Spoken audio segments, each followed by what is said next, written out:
Hola, mi nombre es Natalia Chuyo Gavilán, soy estudiante de la carrera de Derecho y en esta oportunidad, respecto al análisis del caso 3, el tema que he elegido es el conflicto socioambiental caso Congo.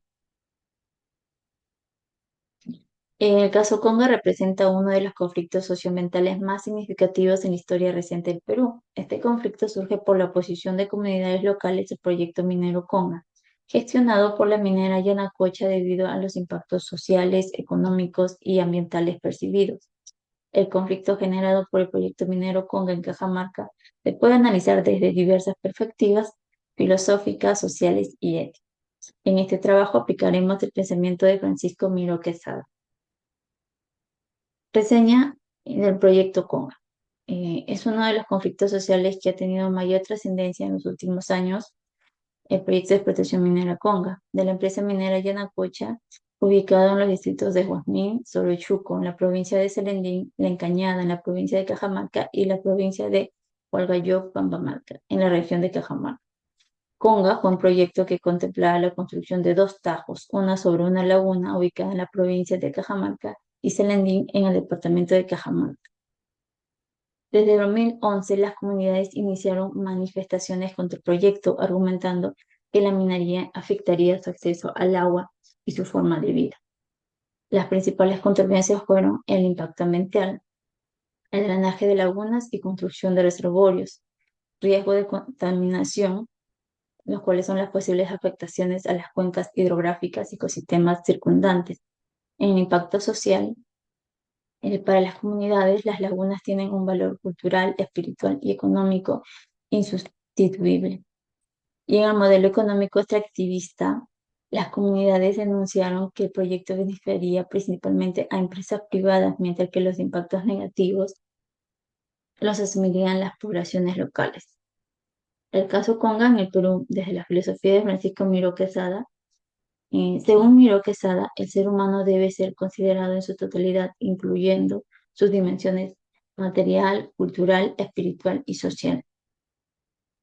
La implicación en el caso Conga. Las comunidades no son solo habitantes de un territorio, sino portadoras de valores, tradiciones y vínculos simbólicos con la naturaleza que deben ser respetados. La filosofía de Miró Quesada enfatiza la importancia del diálogo como base para resolver conflictos y construir consenso. La falta de consulta previa y de un diálogo genuino con las comunidades violó principios éticos fundamentales y alimentó el conflicto.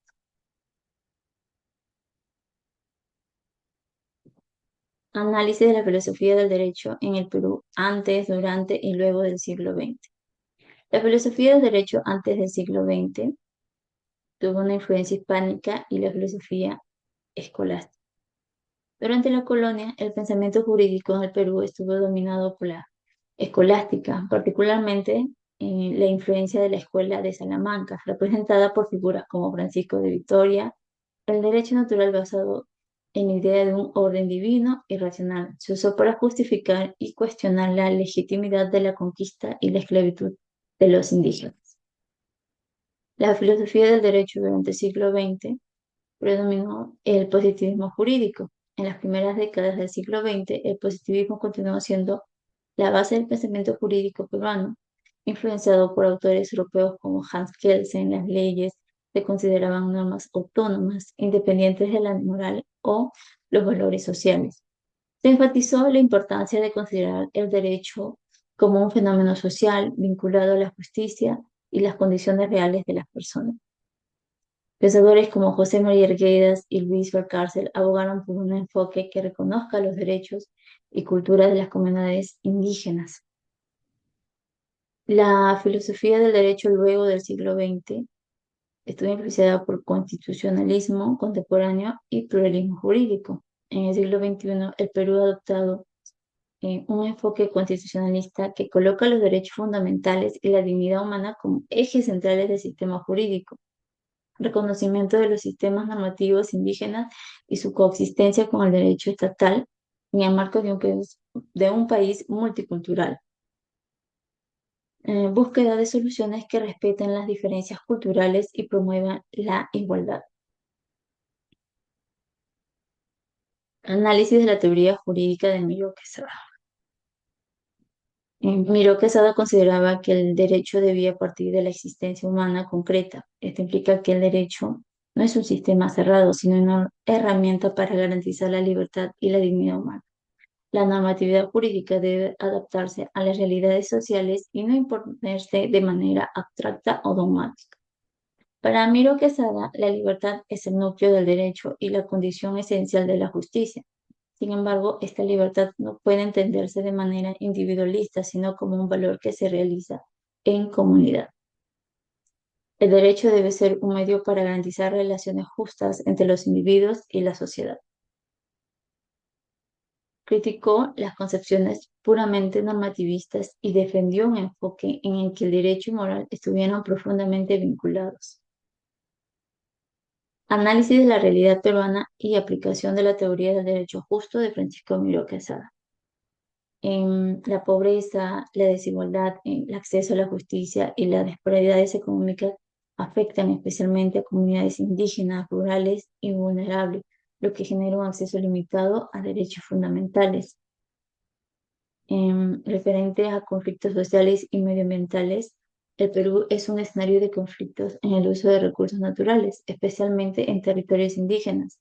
Estos conflictos reflejan tensiones entre el desarrollo económico y los derechos colectivos, como los derechos ambientales y territoriales.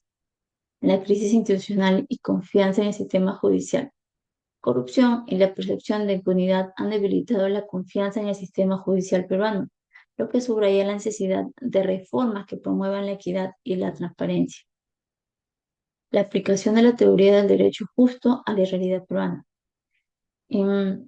La teoría de Miró Quesada respalda la necesidad de valorar los sistemas normativos indígenas y garantizar su igualdad frente al derecho estatal. Esto implica reconocer la autonomía de las comunidades indígenas para administrar justicia según sus tradiciones, implementar mecanismos de diálogo intercultural entre los sistemas jurídicos, garantizar acceso equitativo a servicios básicos como educación, salud y justicia, promover políticas de discriminación positiva para comunidades marginadas, luchar contra la corrupción y la impunidad mediante mecanismos transparentes y éticos. Humanizar la justicia, garantizando que los procesos sean accesibles y comprensibles para todos los ciudadanos. Conclusiones. Como primera conclusión, la filosofía del derecho en el Perú ha transitado desde un enfoque teológico y escolástico hacia una visión más pluralista y centrada en los derechos humanos. La etapa histórica ha reflejado los retos y demandas de su tiempo, destacando la necesidad de un sistema jurídico que equilibre la justicia, la diversidad cultural y las transformaciones globales. La teoría del derecho justo de Francisco Miró Quesada tiene una aplicación concreta en diversos aspectos de la realidad peruana. Su énfasis en la dignidad humana, la ética y el pluralismo jurídico ofrece soluciones innovadoras y necesarias para enfrentar las problemáticas actuales, promoviendo un derecho más humano, justo y adaptado a las realidades del país. Recomendaciones. Eh, Como recomendaciones podemos indicar que es necesario incorporar los derechos ambientales y los principios de justicia ecológica en el marco jurídico, capacitación de operadores jurídicos en enfoques interculturales y humanistas, garantizar la igualdad de los sistemas normativos indígenas frente al derecho oficial. El enfoque humanista sugiere que los conflictos sociales deben resolverse mediante el diálogo inclusivo y la negociación ética, antes que por la represión. Gracias.